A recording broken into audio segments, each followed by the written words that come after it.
Bonjour chers amis, nous sommes devant le château de Meslay-le-Vidame. C'est vers 1830 que furent rajoutées ces grilles. Elles viennent du château de Villequois, qui fut détruit à cette époque. Alors, naturellement, Meslay-le-Vidame eut plusieurs noms au cours de son existence.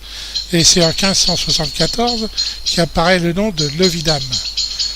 Vous devez vous demander pourquoi le Vidame. Eh bien, je vais vous le dire.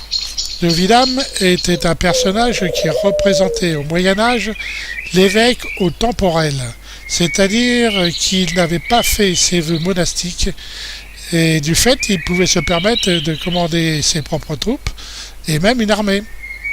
Et ce personnage devint donc propriétaire du château en 1574 et son titre vint se greffer sur le nom du patelin. Du coup, ça fait Meslay-le-Vidame. Alors donc on voit que le château est vide, hein, le centre Charles Péguy a disparu, il n'y a plus personne. De l'ancien château, il ne reste rien, si ce n'est la prison qu'on voit à droite là. Et ce nouveau château fut terminé en 1707. Le bâtiment central était flanqué de deux ailes, mais l'aile gauche a brûlé et n'a jamais été reconstruite. On voit bien les murs qui longeaient les douves. Et sur les murets qui remplacent le pont-de-vie maintenant, il y a des sphinx, mais ils sont cachés par les feuillages. Et ces sphinx venaient aussi du château de Villequois. Le portail aussi est pas mal et il barrait donc l'entrée, l'accès au château.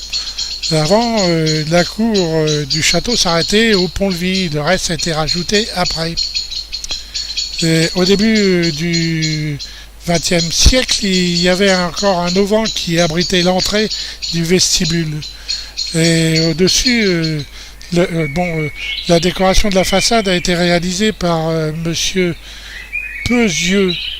On voit mal, mais il y a une horloge entourée de petits personnages allégoriques.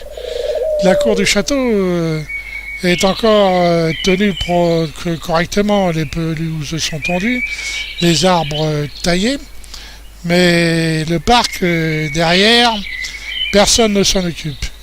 Il est totalement laissé à l'abandon. C'est bien triste, c'est même un véritable désastre. Il y a beaucoup de pigeons et de tourterelles autour du château, c'est assez rigolo. Vous voyez, il devait être très beau ce château à sa grande époque. Là maintenant, il commence à subir l'épreuve du temps. Il n'y a plus grand monde qui s'en occupe. Je crois que la caisse d'allocation familiale l'a mis en vente.